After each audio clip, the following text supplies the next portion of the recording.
আমার বিয়ে হয়েছে ১ বছর প্রায় ৩ মাস হতে চলল। তো এই ১ বছর ৩ মাসের মধ্যে ও বেশ কয়েকবারই প্ল্যান করছে যে বাড়িতে আসলে, আমার শ্বশুরবাড়ি হচ্ছে কলমাকান্দা, তো বাড়িতে আসলে দুর্গাপুর, তারপর হচ্ছে যে পাঁচগাঁও, এগুলোতে আমাকে নেওয়া যাবে, কিন্তু কখনো আর ওরকমভাবে যাওয়া হয়েছে না। আজকে অবশেষে আমার যাওয়া হচ্ছে। আমরা হচ্ছে যে আজকে দুর্গাপুর যাব। ও বলল যে রেডি হও, দুর্গাপুর যাব। দুর্গাপুরও কিন্তু অনেক দেখার জায়গা আছে, পাহাড় টাহাড় আছে, অনেকগুলো জায়গা আছে। তো সবগুলাতে তো আর যাওয়া হবে না, যতটুকু সময় কোলায় যতটুকু পারা যায় ততটুকুতে যাবো আর কি। যাওয়ার পথে এরকম ছোট একটা ফেরি ছিল, এটা পার হইতে হয়েছে। আমি সহ পার হইতে না করছে, ওইখানে যে লোকেরা ছিল বললো যে আপনি মোটরসাইকেল নিয়ে যান, আর উনি হাঁটতে হাঁটতে যাবে আর কি। তারপর আমি হাঁটতে হাঁটতে পার হই, খুব ভয় লাগছিল। এখন আছি দুর্গাপুর, এটা হচ্ছে যে দুর্গাপুর যে একাডেমি আছে, একাডেমির এখানে। এটা ভিতরে যাইতে দেয় নাই, আর পাশেই সম্ভবত কোনো বিজিবি ক্যাম্প ছিল, নাকি যেন একটা আর্মি ক্যাম্প ছিল আর কি। ওইখানে আমরা বাইরেই ছিলাম, জাস্ট একটু দাঁড়াইছি, আমি ভিডিও করছি। ভিতরে যাওয়ার ছিল মানে যাইতে দেয় নাই আর কি। তো তারপরে এখন আমরা ওইখান থেকে এখন হচ্ছে যে পাহাড়ের দিকে যাচ্ছে আর কি, বিজয়পুরের দিকে যাচ্ছে। তো যাওয়ার পথে ও আমার দেখাইতেছিল যে এতটুকু ইন্ডিয়া, এতটুকুর মধ্যে বাংলাদেশ, এগুলো দেখাইতেছিল, তার কাটা দেওয়া পাহাড় টাহাড় এগুলো দেখাইতেছিল।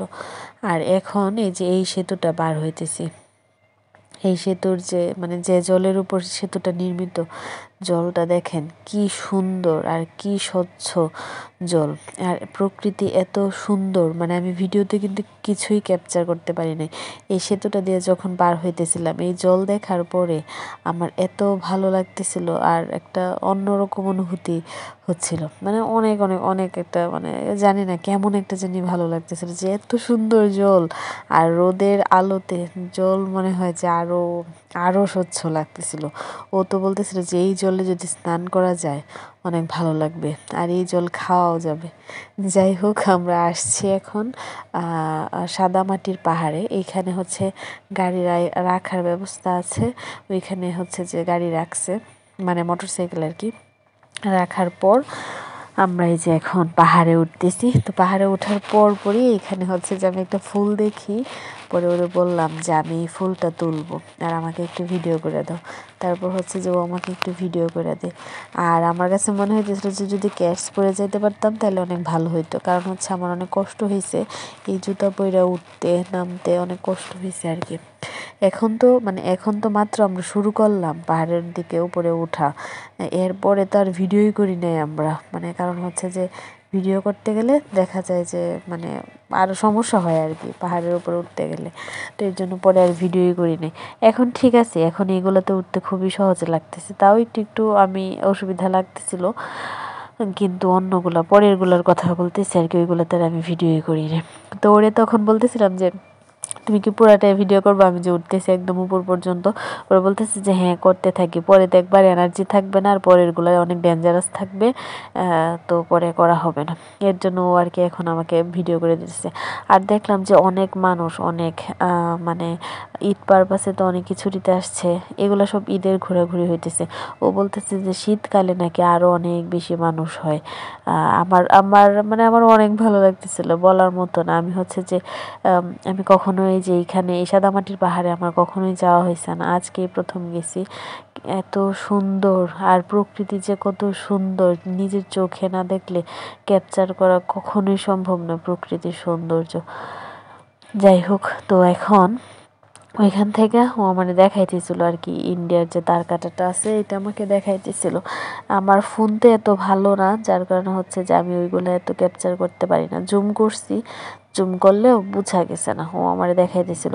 আর এইখান থেকে নিচে আমি একটু দেখতে চাইতেছিলাম, ও বারবারই আমাকে না করতেছে যে না তুমি ওই কিনারে যাও না, কিনারে যাও না, কারণ হচ্ছে যে রিস্ক আছে, কিন্তু হঠাৎ করে মাটি যদি সরে তাহলে কিন্তু অবস্থা খারাপ হয়ে যাবে। তো তাও একটু একটু আমি যাইতেছিলাম, আমার যাইতে না করতেছে, কিন্তু সে নিজে ঠিকই গেছে, গিয়ে হচ্ছে যে ভিডিও করছে। তো তারপর এইগুলা হচ্ছে যে আমরা উপর থেকে দেখতেছিলাম, আর আমি শুধু ওরা জিজ্ঞেস করতেছিলাম নিচে যে মানুষগুলা গেছে তারা কিভাবে গেছে।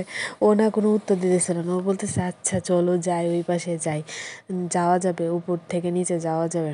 যাই হোক, এই যে পরে হচ্ছে যে উপর থেকে নিচে এখন আমরাও আসছি। আর হচ্ছে এইখানে দেখলাম যে আরও অনেক বেশি অনেক মানুষ। এখানে ঘোড়া ছিল একটা। ও আমাকে জিজ্ঞেস করছিল যে আমি ঘোড়াতে উঠবো কিনা, কিন্তু আমি মানে সাহস পাইতেছিলাম না, পরে আর ঘোড়াতে উঠি নাই। আর এই জায়গাটা অনেক বেশি ডেঞ্জারাস ছিল, তো আমাদের উঠা নামা এগুলো কোনোটাই ভিডিও করি নাই, কারণ হচ্ছে যে মানে অনেক ডেঞ্জারাস ছিল, আমাদের উঠতে অনেক মানে কষ্ট হয়েছে, উঠাটাও নামাটাও।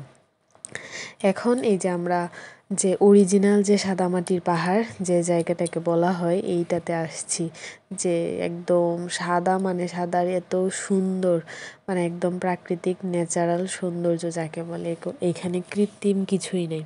আর এই জলটা তো কি সুন্দর যে লাগতেছিল।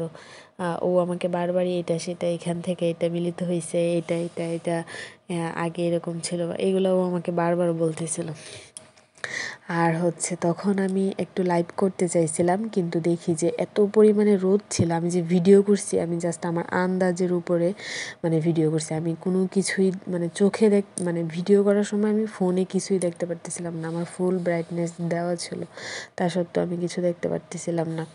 তো পরে জাস্ট ভিডিও কইরা গেছি আর কি, মানে আমি বুঝতে পারি যে এইভাবে ভিডিওটা করবো এরকম, এত রোদের তাপে কিছু দেখা গেছে না। যাই হোক, তো তারপর হচ্ছে যে ওইখানে পাহাড়ে আমরা বেশ কিছু ছবি টবি তুলি, একটু ভিডিও করি। ওইখান থেকে নামার পর হচ্ছে একটু আইসক্রিম খাই। খাওয়ার পর এখন আসছি আমরা বিজয়পুর। এখানে কিন্তু আমি বিজয়পুর যাওয়ার পর আমরা একটু বসেছিলাম, একটা মানে গুহার মতো ছিল, এখানে নিচে অনেক বাতাস টাতাস ছিল, এখানেই বেশ অনেকক্ষণ বসেছিলাম। বসে থাকার পর নিচে নামছি, এখন হচ্ছে যে একটু জলে পা ভেজাইতেছি। আর তখন কিন্তু আমি লাইভ করছিলাম। এই ভিডিও আমি কখন বা কবে আপলোড দেবো আমি জানি না, কারণ হচ্ছে যে আমার শ্বশুরবাড়িতে নেটওয়ার্কের প্রচণ্ড বেশি সমস্যা, আমি কবে আপলোড দিতে পারবো জানি না। তো এর জন্য আর কি আমি ভাবছিলাম যে আচ্ছা একটু লাইভ করে রাখি। এখন আসছি আমরা সীমান্ততে, ওই যে ইন্ডিয়া, ওই যে বর্ডারটা মানে যে বর্ডারটা দেখা যাইতেছে ওইখান থেকে হচ্ছে ইন্ডিয়া। আর এখন আমি ওই যে বাসটা দেখা যেতেছে আর কি, এই পর্যন্তই হচ্ছে বাংলাদেশ। ওইখানে তো যাওয়া যায় না, যাইতে পারবো না আমরা।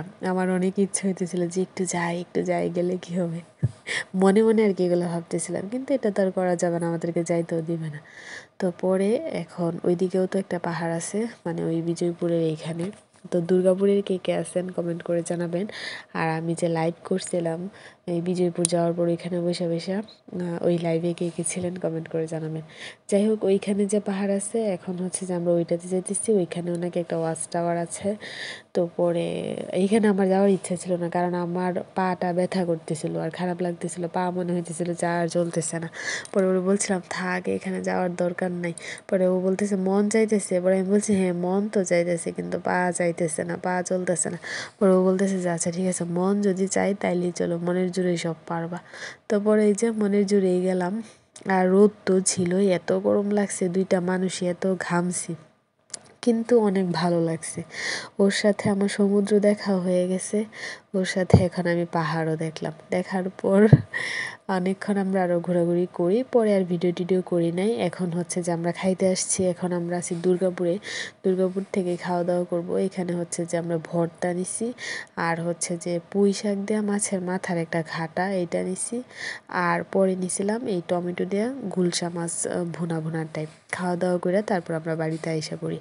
আর এই তো ছিল আমার দুর্গাপুরের ট্যুর, মানে হচ্ছে বিজয়পুর আর হচ্ছে সাদামাটির পাহাড়।